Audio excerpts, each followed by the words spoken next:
Your life experience, good or bad, is a gift when you share it with others.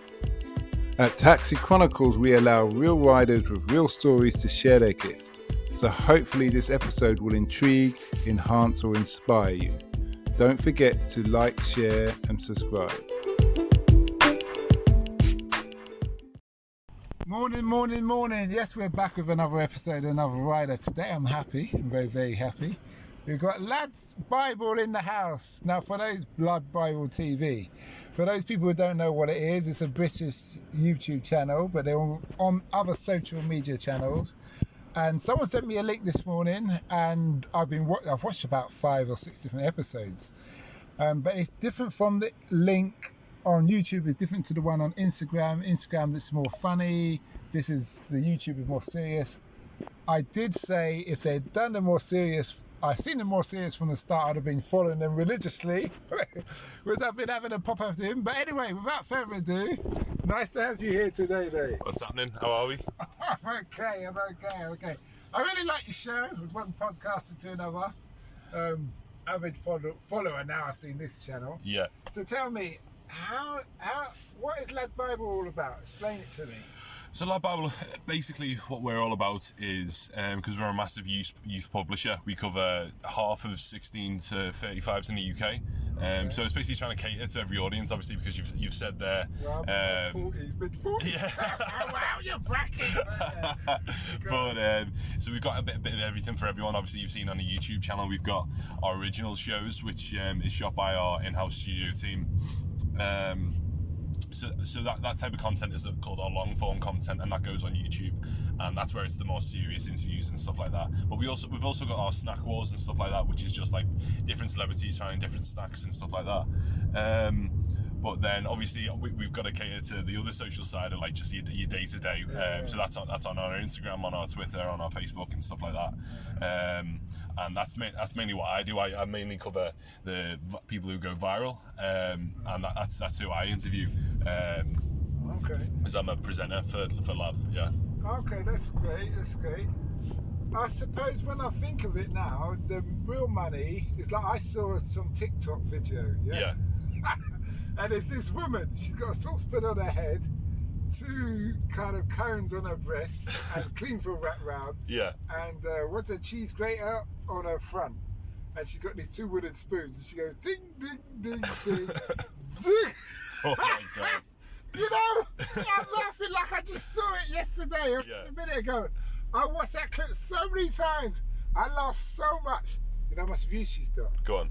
She got a third of a million views. Wow. When I saw it, that was 3 days ago. Yeah, so it'll be on like it'll be in your millions that's money now. Because it's 10,000 views on TikTok, you start to get paid. Yeah. So when you get 10,000 followers on TikTok, I think you get into the creator fund, which means you start getting paid and stuff like that.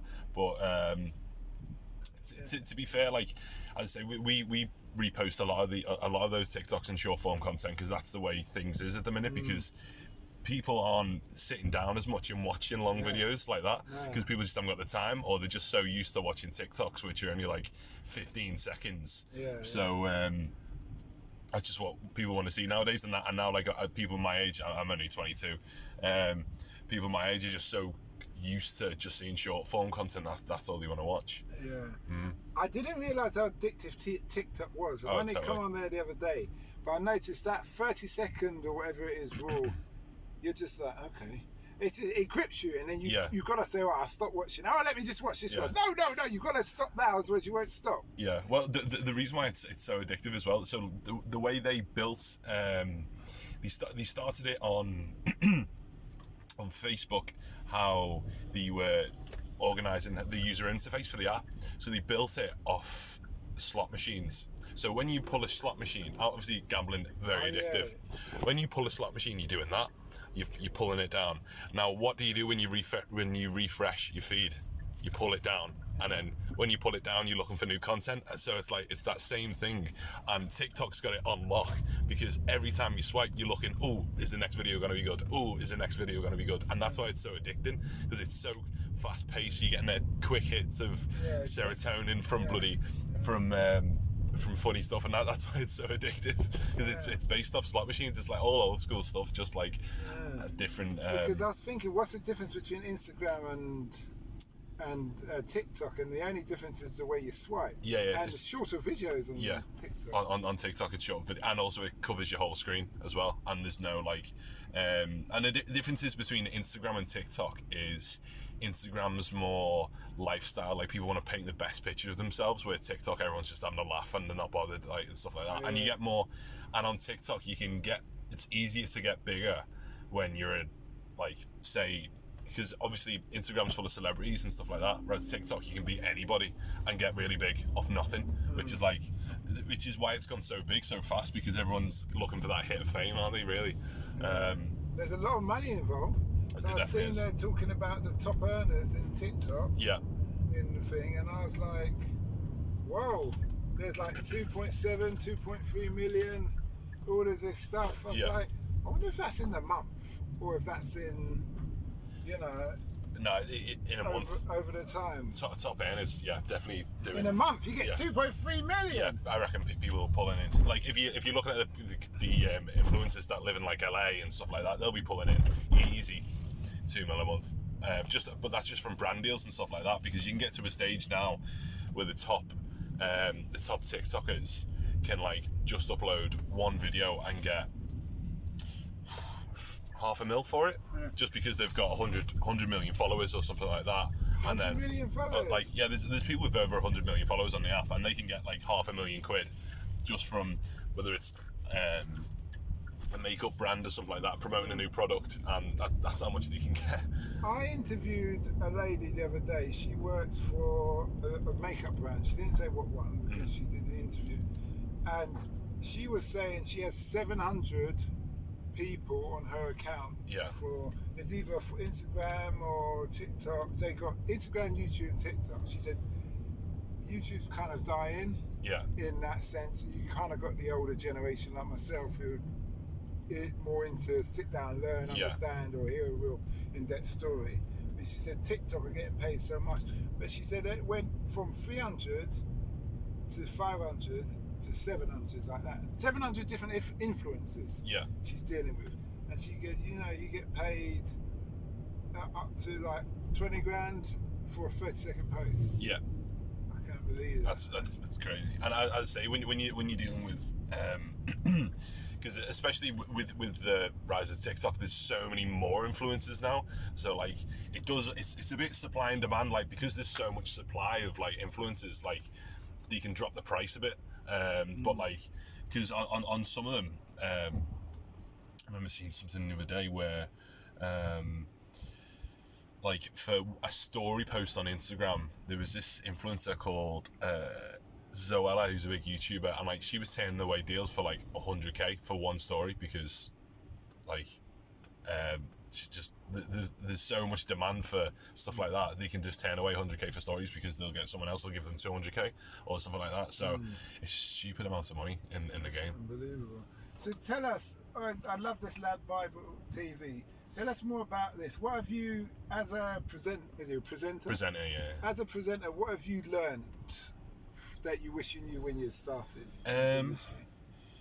To be fair, I only started really presenting about 18 months ago, but I got through in at the deep end, to be honest. But like, if I could give a tip to anyone who wants to get into presenting, it's like when you're interviewing someone, never put them on a like say you're interviewing a big celebrity, never put them on a pedestal, never treat them like they're any better than you, anything like that, because 9 times out of 10 they're getting that all day, and they're getting people going, oh my god, you're so amazing, stuff like that. If you go in and just treat them like you're their mate or something like that, they'll respect you so much more. Do you know what I mean? And they'll speak to you on a level, and you'll get, as I say, you'll get more out of them. But if you start like, I'm never a person who gotchas people like on interviews and stuff like that, because then you don't build up a good relationship with them, and they won't want to come back and do more. When you say gotcha, I mean gotcha, so like catch them out. Because like at the end of the day, they're not going to come back, and like people will see you getting gotchas, and then like no one else will want to do an interview with you. So you got to like always treat them with respect, and they'll want to come back and do more. But pretty much, so like always be respectful, but like treat them like a normal person, and you end up getting a lot more out of them if you're just more relaxed. That's what I've found. Sorry, how long has LadBible TV been around? So, LadBible TV. I'm trying to think. I think the YouTube has been going for over a year now. See, I'm quite fresh at LadBible. I only joined 11 months ago, actually. Mm-hmm. So definitely been around a lot longer than me. The YouTube channel has only been a couple of years, but we've been running that type of content on Facebook for quite a long time. It must be going back 5-6 years now, something like that. But yeah, man, as I say, it's going really well. We've got a great studio team who sorts everything out, so yeah, it's great. Yeah, are you lot all from up north? No. So like, as I say, I just moved down for the job, or like, not for the job. Just it makes my job a lot easier if I live down here. So they're all based in London. Like our offices are in London, and that's where the studio is and stuff.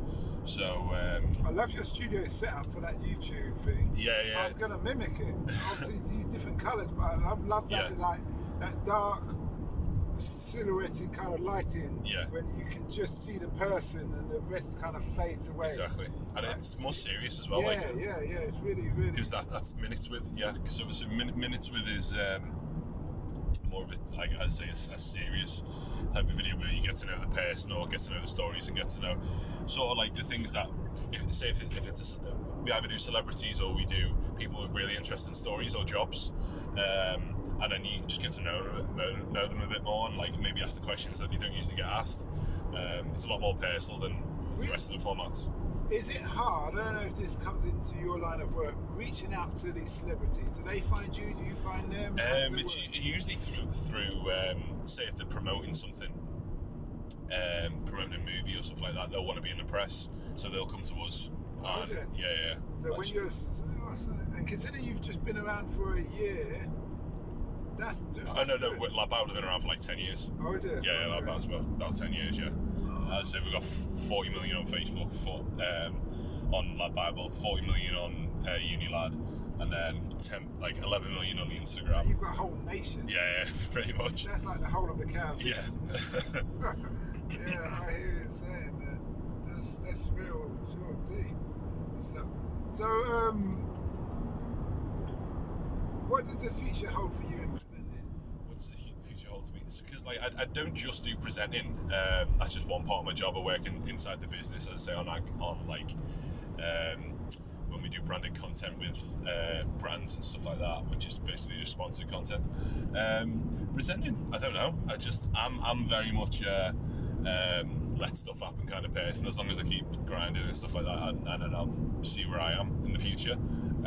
Because a lot of this stuff, like I only started presenting like 18 months ago. And then it's been a wild journey. Yeah, it's been done some mad interviews, like, yeah, as I say, it's just gotta see what happens, really, see what the future holds. What we're big on for Taxi Chronicles is allowing the younger generation to be educated. Yeah. To make a decision whether they should get into an industry or not, as obviously one podcaster to another. Mm-hmm. What would you I know you answered about the question earlier, but is there anything else that you would share with a young person who's considering getting into this industry? If you want to get in the social media industry, obviously I'd say it's like, I never went to university. I'd say I'm only 22 myself. I never went to university. I started freelancing when I was 16 for social media companies, and that was purely through networking and stuff. In this game, networking is your best mate, basically, like finding the right people, knowing the right people. It's like, don't know, it's definitely what you know, but it's a whole lot of who you know as well. So, as I say, getting on places like LinkedIn and stuff like that, finding your dream company that you want to work for, and just trying to find those links to those people. And then, as I say, if you got the right links, you make the right connections, and then sometimes you just end up getting offered a job, or like if you make friends, then people sort each other out. So that's how I see it. Networking's your best mate when it comes to this industry, I'd say. 40 million's a lot. If you've got 40 million across 2 or 3 platforms, that's a massive. So a massive amount. Yeah, definitely. I'd say it's a big company though. I'm only one of over 400 employees for LadBible. Oh, is it? Yeah. It's a whole like. So they've grown just like that. Yeah. Or it's 10 years. About 10 years. Yeah. So the company's changed a lot in that time, but yeah. So it's massively a team effort on every front really. What are the hours like? Is it sociable hours? It depends on the job really. It depends what you do in the company, to be honest. I mean, I'm mostly 9 to 5 Monday to Friday, or 9 to 5 actually. And then if I've got specific shoots, then I've got I just swap my days out. For example, I've got a shoot on Sunday, so I won't work today. So that's the difference really. Okay, I'm with you. I'm with you. That's I'm a bit stumped here, but yeah. It's not as smooth running as normal, but such is life. But anyway, you've been a great guest. Thanks very much. Been a pleasure. What's the impact you want to have on the world? What's the impact I want to have on the world? It's a big question. Do you know, I don't think there's necessarily. I'd like to make people think, as I say, because I'm a presenter and I do videos and stuff like that, but I haven't got the most received pronunciation accent, because I'm from up north. I wouldn't worry about that. And but what I'd want to think is lads my age who have got northern accents can think, oh yeah, we can come down, we can go to London, and we can do the business, you know what I mean, and we can be on videos and stuff like that, because a lot of people who are presenting stuff, they've got London accents, and so I don't know what impact I want to make. I just want to make yourself comfortable. Yeah, pretty much. I can see that though. Yeah, I see what you're saying. But I suppose you could say it's not necessarily about the London accent, it's more about the regionalist. Yeah, regionalist accent, where those middle class crowd, exactly, and the upper class, exactly. But then on social media, I would say you don't hear that much. No, because the posh people aren't really on social media. No. They jump on things late. Yeah. It's like what young people do today, old people do tomorrow, but the old people are just catching up to the posh people are just catching up to the older people. Exactly. I mean, as I say, it's not going to be me who makes that impact, because the world's already changing like that, but I'm just a product of that almost. Yeah. But as I say, it's great to see there's no, which means less of a barrier of entry for people up north who want to get into stuff. Who's the person that you've interviewed that sticks in your mind the most? Sticks in my mind? Probably best one I've done was actually my first interview, which was Jürgen Klopp, Liverpool manager. Okay.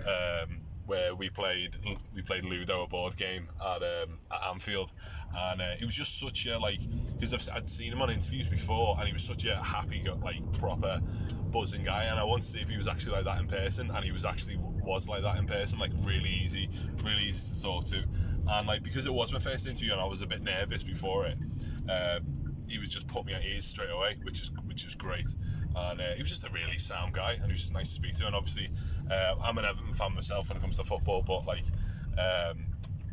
so it was nice to have that little friendly rivalry between me and him, because he's the Liverpool manager, but so he was probably the best one I've had. Okay. Well, thanks a lot for that. Thank you very much. And we wish you well. Cheers, mate. Lovely drive. We hope you liked that Taxi Chronicles interview. Don't forget to share and subscribe to get the latest episode. Ever considered investing in the continent with the fastest growing economies and population on Earth? The same continent that holds 30% of the world's known natural resources. Listen to our sister podcast, Africa Investor Stories, where you hear real investors with real stories from around the world share their experience of investing in Africa. We post Monday and Thursday at 10 a.m. British Standard Time.